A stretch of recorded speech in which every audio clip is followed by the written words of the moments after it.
I will speak to practice owners that are obviously business owners as well, just to remind you that you can run a practice and run a business while still being able to tap into joy and finding fulfillment. It is possible to have both.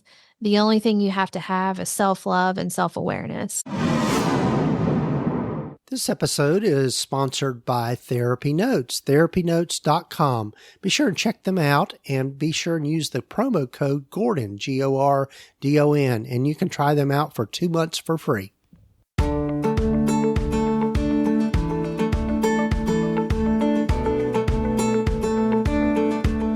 Over 15 years ago, when I started my private practice, I had to learn a lot, and most of it the hard way, and I don't think you need to do the same.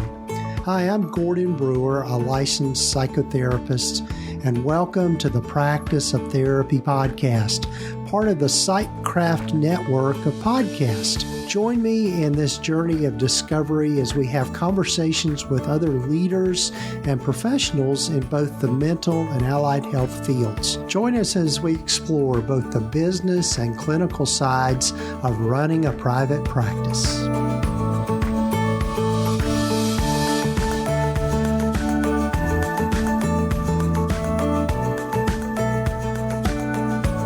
Well, hello everyone, it's Gordon, and this is episode number 326 of the Practice of Therapy podcast. So glad you've joined me. I hope you're having a good week so far, or weekend, whenever you might be listening to this. And I'm excited for you to get to hear this episode.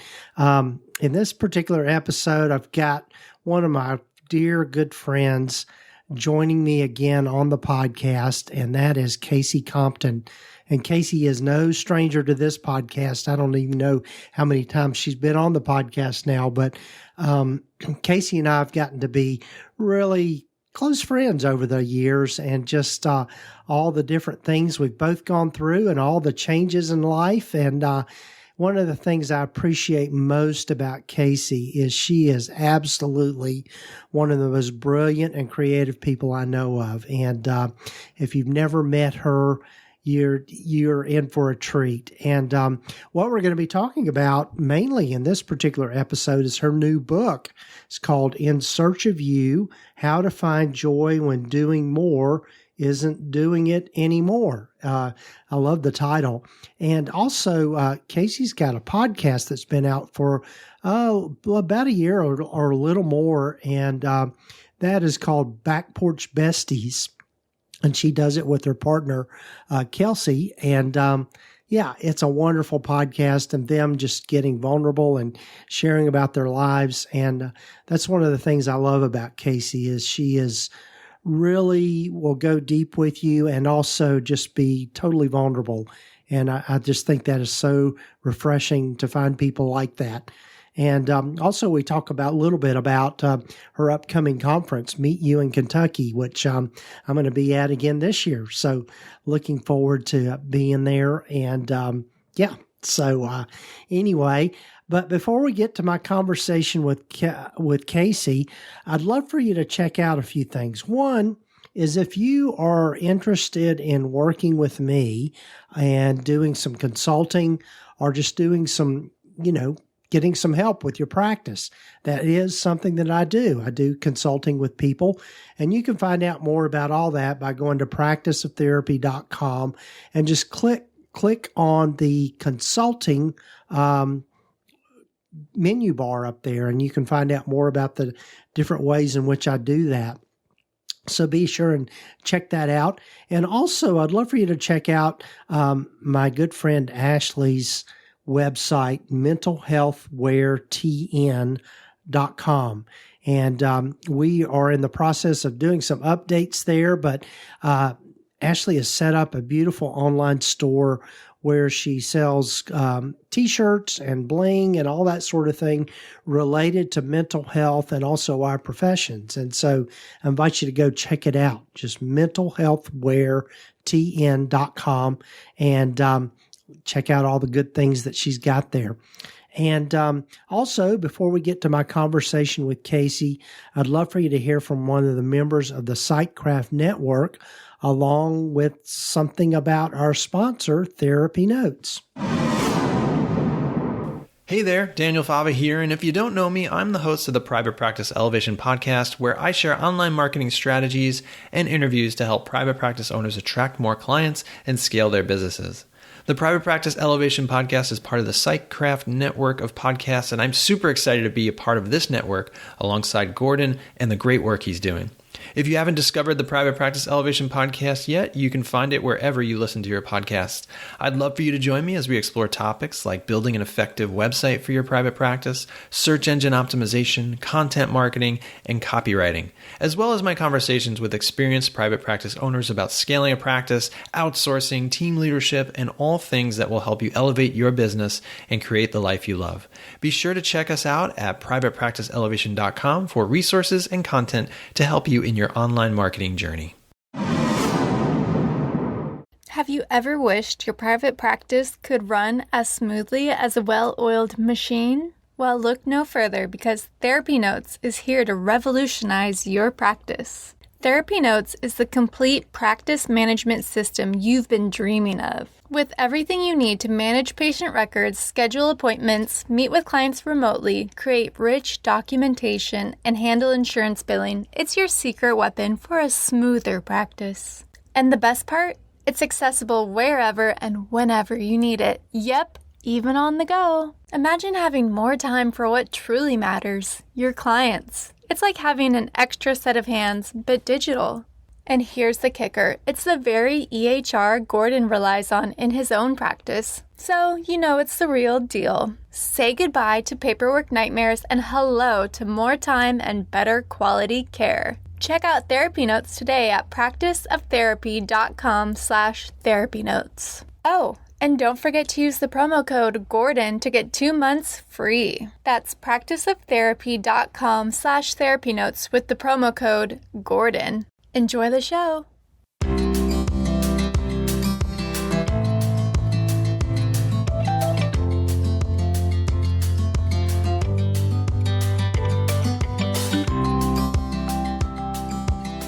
Well, hello, everyone, and welcome again to the podcast. And as always, I'm so excited to have Kasey Compton back with me on the podcast. Kasey is just a dear friend to me. And so, Kasey, I'm glad you're here. And we're going to be talking about her new book. So welcome, Kasey. Thank you. It's always a pleasure. This is one of my favorite podcasts. Well, thank you. And Kasey's got a wonderful podcast too. And I'll get her to tell a little bit more about that here in a minute. But Kasey, as I start most everyone, and tell folks that might not know who you are a little bit more about yourself and how you've landed where you've landed. Yeah, I feel like that's a loaded question, anymore. I need to rehearse it a little bit better. But yeah, I am a self-taught entrepreneur. Started out as a teacher and realized that the work that I could do and the way that I could influence the lives of kids was limited. And it really didn't feel in alignment with what I wanted to do. And so I went in and got my master's in mental health counseling, started a group practice. From there, scaled the group practice, been scaling the group practice since 2015, started doing consulting for other practice owners about 2017. Been doing that, running a membership community, and started a podcast called The Back Porch Bestie, and started writing. I wrote Fix This Next in 2019, published it in 20, and then started writing this book shortly thereafter. And then the most recent thing was starting a pottery studio. And so that's been really interesting. And I've learned a lot and felt very validated in my group practice world by some of the lessons that I've actually learned over at the pottery studio. So yeah, I mean, I have a bunch of kids and a dog, and I enjoy plants. Mm-hmm. Yeah, that's good enough. Yeah. Well, Kasey is, it's, to me, you're a fascinating person, and I'm just so glad you're back with me. So as we plan to do, tell folks about your new book and kind of the story behind it and your whole journey with that. Right. So the new book it's called In Search of You, How to Find Joy When Doing More Isn't Doing It Anymore. And so the majority of our time knowing one another, I was a huge, I'll even can call myself an overfunctioner, like, well, I've always been that way. I was like that as Mhm. a kid. I was very motivated by, I want the highest test score, like I want the Mhm. best grade in the class kind of deal. And so that was just always me in general. But as I became an adult and actually found my way as an entrepreneur and starting out with the group practice, I realized that drive to succeed and that drive to be financially independent and do things and provide things for my children that I didn't necessarily have growing up kind of put me in this place of over functioning to a level or to a degree that was not necessarily healthy. And Mhm. granted, like if you would have asked me while I was in the midst of this time period, like, are you an overfunctioner? I would have probably said no. Or if you would have said, is your work impacting your family? I would have said no. Um, totally oblivious to it, really. But I think Mhm. the thing that it was impacting my family, but only as like a secondary impact. It was primarily impacting myself. Mhm. And I noticed that as I started having the ability to do the things that I'd always wanted to do, like financially, one of the things was buying a house on Fripp Island. I'd always wanted to do that since the first time I ever visited there. And when I bought the house and I went down for the first time and sat there on the beach at my own house, I honestly didn't feel any different than I did when I would just be on vacation. Mhm. And that was kind of a big red flag to me of like, okay, I'm doing all these things, but I'm not feeling fulfilled or I don't feel joy. And so it caused me to have to make a lot of changes and slow down and do things differently and start connecting to that inner child and understanding about my family and understanding more about my past and, coming to terms with a lot of that. So that's really how the book became the book is my own Mhm. work through that process. Yeah, yeah. I think I've been so inspired by listening to your podcast and Back Porch Bestie and with Kelsey, Mhm. and so it's just because I know that the two of you have kind of worked through and talked a lot about the stuff that this I'm assuming is going to be in the book Right. of just Yeah. self-discovery and it takes a lot of vulnerability. So I mean that's just been something that's I've admired and in a way I've shared this earlier in the podcast and I'm going to share this with you now, but one of the things that did after my wife died is I started kind of chronicling my own grief journey as been going from being a caregiver to her death and then just figuring out the way through grief afterwards. And so I know firsthand being that vulnerable is scary, but at the same time it is very liberating. Hmm. Yeah, that's the exact word I was going to use. Mm, It is liberating. And, you know, I forget what my writing coach, I hope she doesn't listen to this. mm, I think she calls it a healing draft. mhm, And so, whenever you're writing things like that or detailing your journey of grief, and like for me, it was journaling my experiences. I was one of those people that I really don't even think this should be uh, legal. I don't think therapists should be able to be therapists if they've never gone to therapy. mhm, That was me. I had never mhm, gone to therapy. And so, journaling twice a week. Well, I journaled every day, but after every therapy session, like I was intensively processing, reprocessing, seeking to understand those sessions. And it's all here. Like it's Mm-hmm. all in this book. And most of the journals that I wrote during this whole 2.5 year process, they're in here. And it's Mm-hmm. so raw and it's so Mm-hmm. real that it actually made the editing process that much harder Mm-hmm. because I was reliving it and reliving it. And anyone that's written books know that you edit and edit and edit and edit and edit. So it's like, I think that process alone of going back and revisiting and editing helped me heal and become more certain in the things that I was doing and, the whole reason, the purpose behind it, because it was just right here in my face all Mm-hmm. the time. Mm-hmm. So I think what Mm-hmm. you're doing is awesome. And Yeah. I think that there's a lot of good that will come from it. Yeah. Well, thanks. Thanks. Well, there was a question that I think just kind of came up for me as you were talking about this. What would you say about the process of really getting that vulnerable really surprised you about yourself? All of it.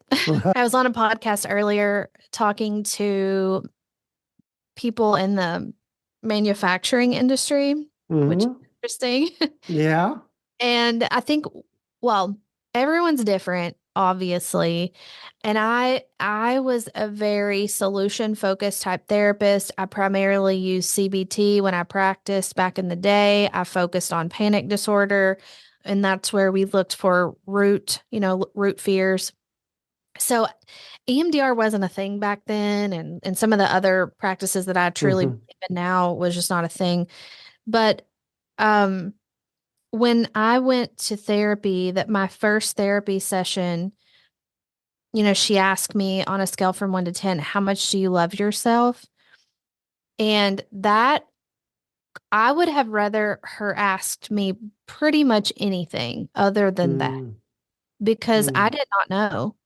I really did not know. Yeah. And talk about like a moment where you think, oh, like I'm in for it.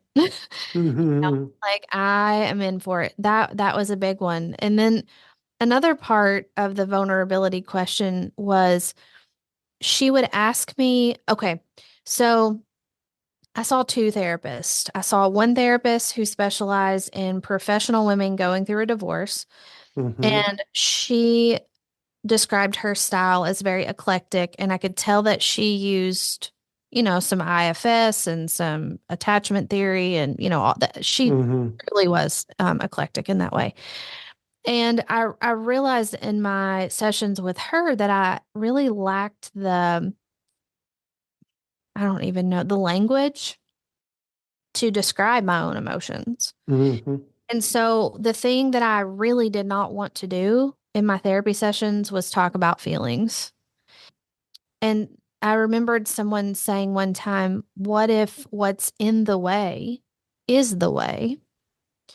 And so then I sought out a therapist that was an emotion focused therapist. I sought Hmm. out the one therapist that would make me the most uncomfortable I could possibly be. Wow. And I Yeah. started seeing that therapist every week. Hmm. And when he would ask me, how does this make you feel?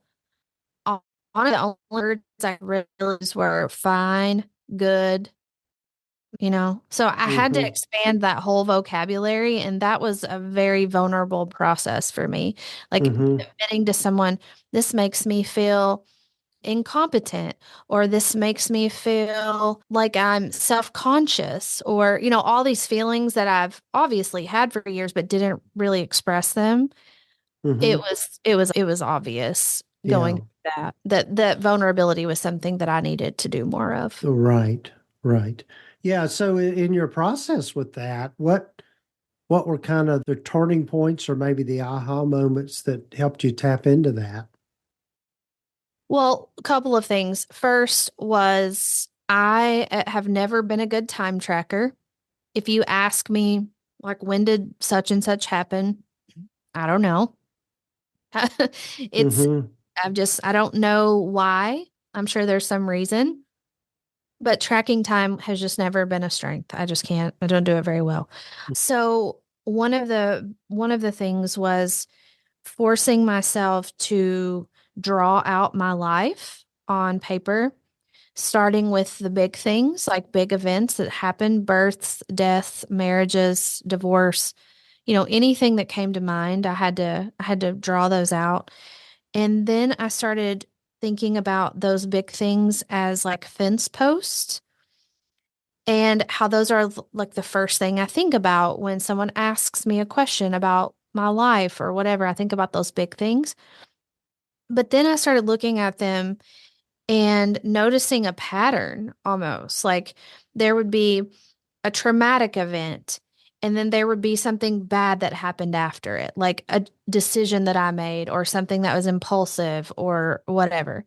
And then that would cause a fallout.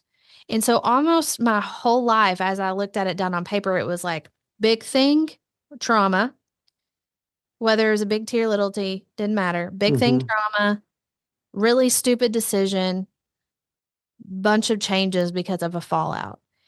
And so after I drew out those fence posts, I started thinking, okay, let me think of some things, some little things that happened in between these fence posts.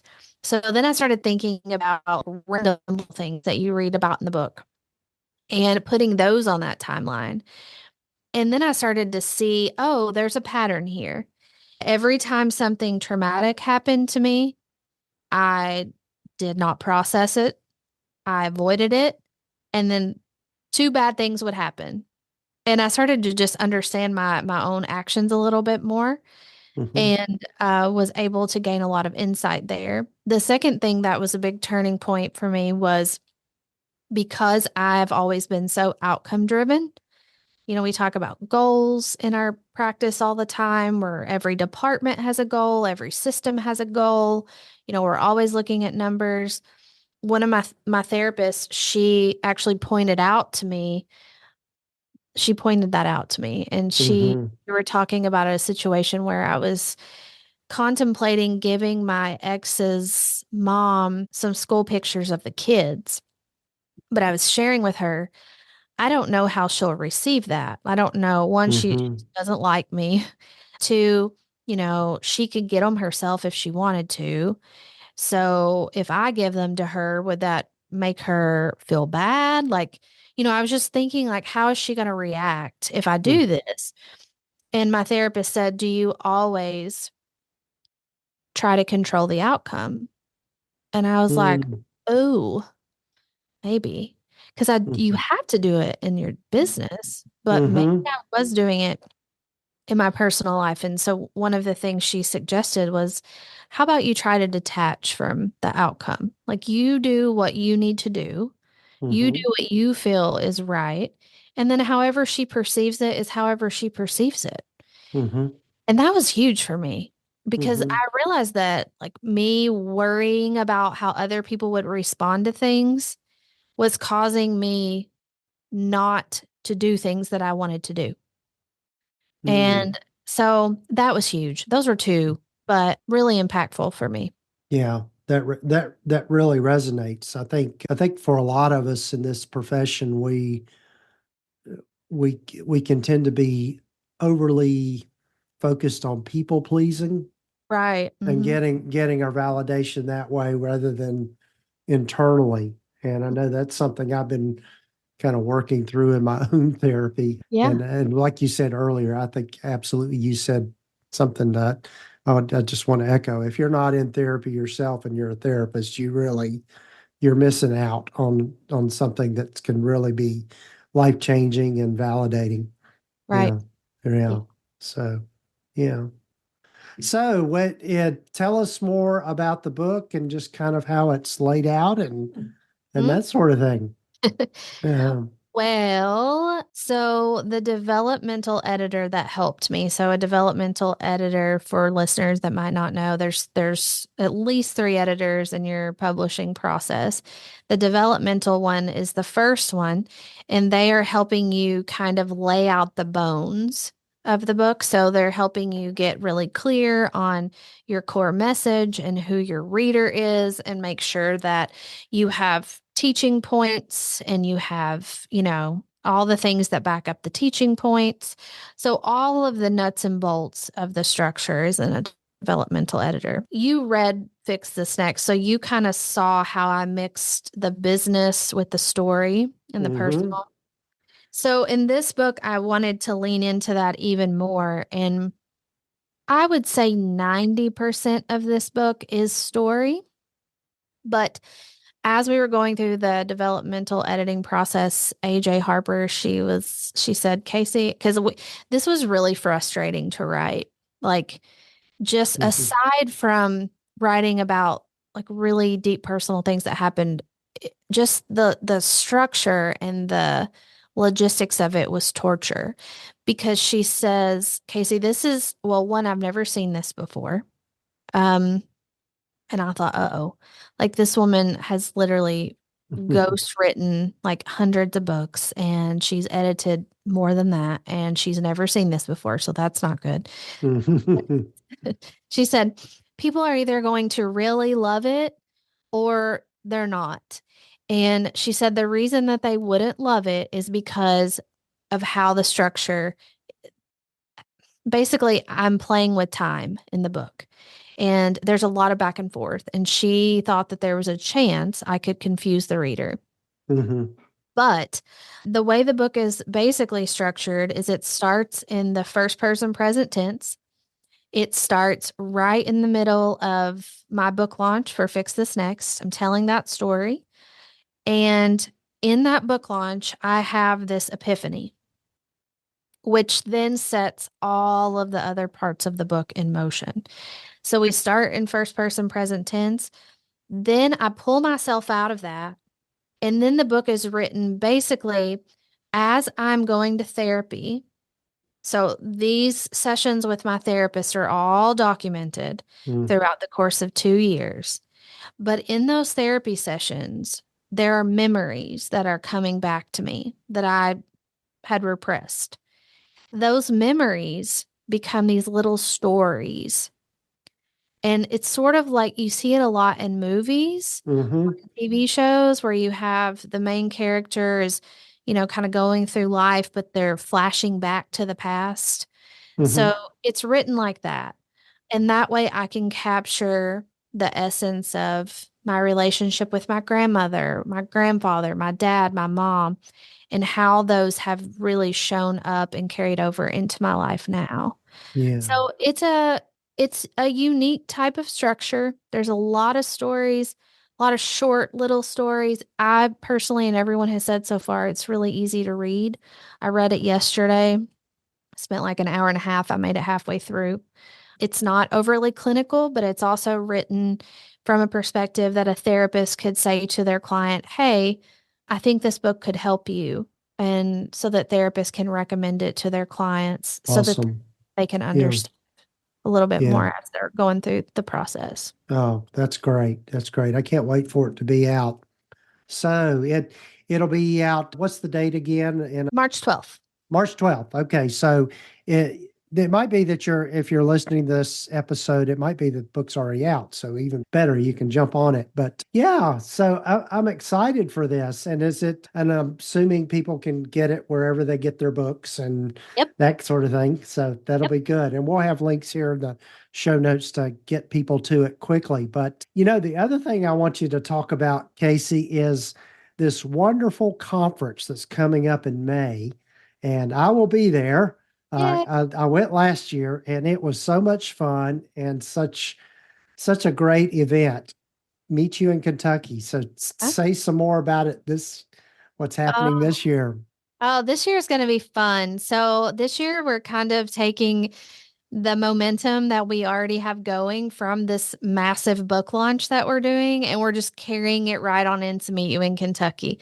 We're going with a different theme this year. We're doing some like retro vibes. The colors for the conference are all neon. It's like we're all going back to the 80s. It's going to be a blast. We're taking you all to do some fun stuff. But what is different this year is that we have developed the conference and the tracks specifically for practices and group practices that want to have more of a team-oriented approach to running the practice.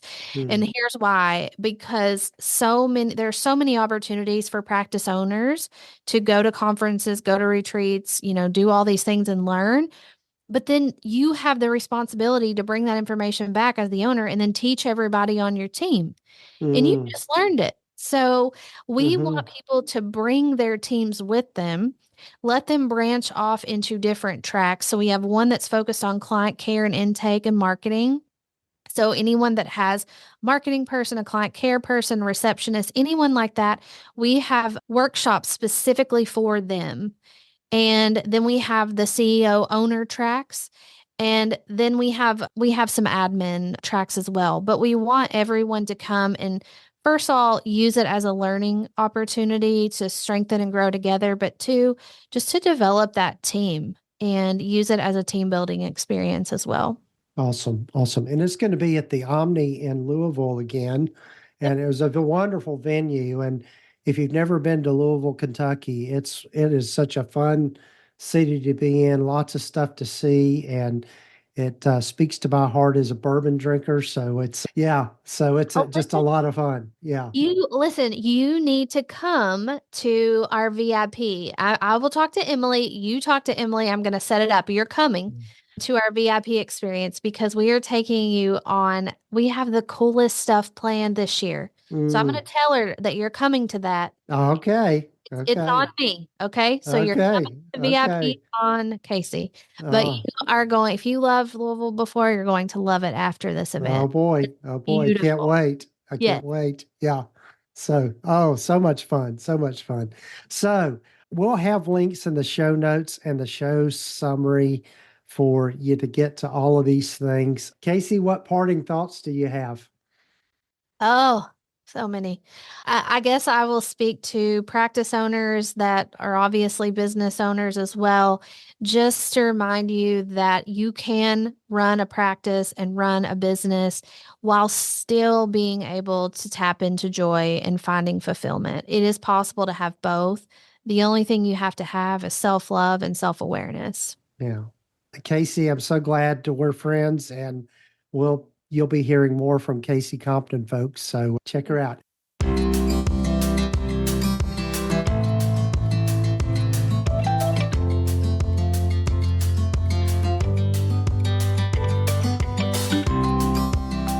Well, as you can tell, Kasey is just so much fun, and I really value our friendship, and I'm really looking forward to being with her again up at Meet You in Kentucky. But also, I'm just really excited for her book that's come out. I've got it ordered and looking for it to arrive here any day. And in particular, I've the other thing that I've done is gotten it on audiobook. Just to get off on a little side note here, that's how I really consume most of my books these days is through Audible, and lets me kind of multitask in terms of I get out and go for my walks and my runs, and just enjoy that part of it, having some good stuff to listen to. But anyway, be sure and check out Kasey's things. You'll have links here in the show notes and the show summary for you to access those things easily. And also be sure and check out mentalhealthwaretn.com and check out those things that my good friend Ashley has got on there on her website. And also be sure and check out our sponsor of the podcast, TherapyNotes. And you can find out more about them by going to practiceoftherapy.com/therapynotes. And be sure and use the promo code just Gordon, Gordon, to try them out for 2 months for free. And they are absolutely one of the best electronic health record systems that I know of. And I use them in my practice, and I'm so thankful that we've got that platform to just make the whole admin and clinical sides of the practice run smoothly. They've got a patient portal that's second to none, and just all of the things that are included that you don't have to pay extra for like you do with some EHRs. Everything's included in what you pay. So no hidden things there. So be sure and check them out, practiceoftherapy.com/therapynotes. And I've got lots of great guests lined up for our future episodes here. So be sure and come back, and be sure and tell your friends about the podcast. And also be sure to take time to follow us wherever you might be listening to your podcasts. And if you're interested in being on the podcast and sharing your story about your private practice journey, I'd love to talk to you. And you can apply for that by going over to Practice of Therapy, listen to podcast. And anyway, there'll be a link when you go over there, and you'll see on the landing page there a link for you to apply. So hope you'll do that. So take care, folks, and I'll be back with you again next week for another episode of the Practice of Therapy podcast.